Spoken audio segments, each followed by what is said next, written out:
हुजूर भाई, आप बताइए कि आप किस पार्टी से इलेक्शन लड़ने वाले हैं और आपका क्या विजन है। अस्सलाम वालेकुम। मैं उद्धव बाला साहब ठाकरे शिवसेना एक पार्टी से लड़ने वाला हूं और ओपन से लड़ने वाला हूं। और मेरा विज़न ऐसा है कि कोंडवा का विकास होना चाहिए। कोंडवा के विकास के ऊपर इलेक्शन लड़ूंगा। लेकिन आपकी तो पार्टी मनसे से ज्वाइन है ना। अभी वो पार्टी डिसीजन करेंगे ना। अगर युति हो गई, युति के अंदर जो तय होगा उसके नेतृत्व में मैं काम करूंगा। पार्टी का लीडर जो तय करेगा उसके साथ हूँ। तो ऐसा आप क्या करना चाहते हैं कोंडाव के वास्ते जो अभी नहीं हुआ है। अभी नहीं हुआ है। जो पहले तो बच्चे लोग को खेलने के लिए ग्राउंड चाहिए। अभी कोंडवा के अगल बगल में मैं देखता रहा हूँ, किधर भी सुलभ शौचालय अच्छा साफ़ सुथरा नहीं है, लेडीज़ के लिए जेंट्स के लिए। अगर रास्ते के ऊपर कुछ टॉयलेट को इधर उधर जाना है तो बिल्कुल वो नहीं है। तो वो पहला करूँगा। दूसरी बात, कोंडवा के आम पब्लिक के लिए साफ़ सुथरा रास्ता मिलना चाहिए। ट्रैफिक का मसला हल करूँगा कि ट्रैफिक कैसा मसला हल होएगा, वो करूँगा। फिर रहे दूसरा सवाल तो डीपी रोड का। जो डीपी रोड खोलना चाहिए उसको 10 दिन के अंदर खुला के दूंगा। 10 दिन के अंदर अगर हमको कोंडवा के आवाम ने उद्धव बाला साहब ठाकरे के उम्मीदवार को चुन के दिया तो 10 दिन के अंदर ये तुमको रिजल्ट दूंगा। अभी जो सना मलिक साहिबा कोंडाव में आई थी और अजीत दादा पवार की जो पार्टी है उसके बारे में अजीत दादा की तारीफ ही कर रही थी, तो आप कैसा देखते हैं इसको। देखो, सना मलिक वो तो हमारी बहन है, लेकिन मैं दीदी को ऐसा बोलना चाहता हूँ, तुम्हारी पार्टी का अलायंस भारतीय जनता पार्टी के साथ है और भारतीय जनता पार्टी के साथ जो अंगीकृत संगठन है उनके, वो रोज़ महाराष्ट्र में अल्पसंख्यक समाज को टारगेट कर रहे हैं। तो मुझे ऐसा कहना है कि इसके पहला भी अजीत दादा ने बोले थे कि हम उसको नोटिस देंगे, जो नगर का आमदार है। फिर दूसरी दफ़ा उसने ऐसी ही गलती की, फिर आज वापस वैसा ही बोला है वो। तो फिर इसका मतलब क्या। हमारे दीदी ने तो कोंडवा में बोल के गई दादा का काम सराहनीय है। तो कैसा सराहनीय है। रोज़ हमारे ऊपर आँच आ रही, रोज़ हमारे कौम को बदनाम किया जा रहा है। फिर क्या करने का। तो आप जनता को क्या मैसेज देना चाहेंगे, कोंडवा की जनता को।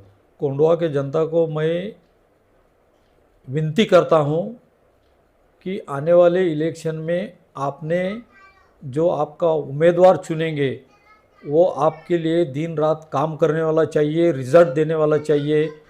यानी कि यहाँ से चुन के आएगा और मुखे के जैसा जाके महानगर पालिका में बैठेगा, वहाँ सवाल जवाब करना चाहिए, महानगर पालिका के सभागृह में बात करनी चाहिए। महानगर पालिका के जिस जिस विषय में अभी कौन से भी खाते में जाएंगे तो तुम्हारा दबदबा होना चाहिए। भाई, कोंडवा के विकास के लिए पैसा आया, लेकिन ये पैसा गया किधर, ऐसा कोंडवा की आम जनता ने पूछना चाहिए। डरना नहीं चाहिए। और वो अगर नहीं डरना है तो उद्धव बाला साहब ठाकरे के शिवसेना को चुन के दो, आपको पक्का इसमें न्याय मिलेगा। अच्छा उजर भाई, ये बताइए अभी के नगर सेवक में ऐसा कौन है जिसने काम किया है, बता सकते हैं। मैं वो तो नहीं कह सकता, क्योंकि अगर अभी के नगर सेवकों ने काम किए होते तो ड्रेनेज का पानी जुम्मा के दिन आपके आंग पे उड़ता था क्या, आपके आंग पे छलांग मारती थी क्या पानी। और वो पानी कितना गंदा है। ड्रेनेज अगर बाहर आता है तो मैला पानी आता है ना, फिर किसका नाम लेने का। अभी का माहौल ऐसा है कि अभी हम लोग ऐसा कर रहे हैं कि किधर चेम्बर तुम रहा है और वहाँ जाके हम फ़ोटो निकालो और फ़ोटो डालो, देखो भाई मैं ये कर रहा हूँ वो कर रहा हूँ। हर एक इंसान कर रहा है वो, इच्छुक उम्मीदवार। मैं किसी के बारे में ऐसा नहीं बोलूँगा, लेकिन सबकी टेंडेंसी वही है। किधर तो भी दो खड्डे में डांबर डालने का बोलने का रास्ता बनाया, फिर बोलने का ये चेम्बर का ढक्कन लगाने का बोलने का चेम्बर बनाया। ऐसा नहीं चलेगा ना, परमानेंट काम चाहिए। पर ये नगर सेवक के काम है कि ये तो कोई भी आम जनता कर सकती है ना। ये कर सकती है ना। नगर सेवक का काम क्या है फिर। नगर सेवकों ने मनसा नहीं थी ना उनकी करने की। हम्म। तुमको ऐसे ही रखना है, तुमको यही माहौल में रखना है। इस ऐसे मन से रहेंगी शायद उनकी। अच्छा अभी माहौल इलेक्शन का है, तो ऐसा कुछ सियासत से उठकर अगर बताएंगे कौन सी पार्टी इलेक्शन में आ सकती है। देखो इलेक्शन में तो सेक्युलर पार्टी आना चाहिए, मुझे ऐसा लग रहा है। तो आप अगर सोचेंगे महाराष्ट्र में उद्धव बाला साहब ठाकरे जैसा लोकसभा में हमने उनको सेक्युलर पार्टी बोल के महाराष्ट्र के अल्पसंख्यक समाज ने 99% वोट डाला, तो उनको उसका अच्छा रिजल्ट मिला।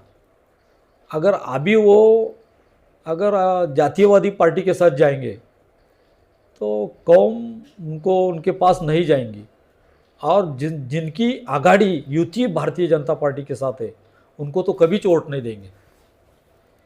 तो ये थे हुजूर इनामदार जो आपने दिल की बातें बता रहे थे, और बड़ी दर्द भरी बातें थी कोंडवा के लिए, क्योंकि कोंडवा के रहने वाले हैं और कोंडवा को अच्छी तरह जानते हैं, कोंडवा की गली को जानते हैं और यहाँ की परेशानी को भी जानते हैं, इसलिए वो बता रहे थे। और वो भी इच्छुक उम्मीदवार है, तो मेरी कोंडवा वाले से दरख्वास्त है कि ऐसे उम्मीदवार जो कोंडवा के लिए इतनी अच्छी उम्मीद रखते हैं, तो ऐसे लोगों को चुनकर लाना चाहिए।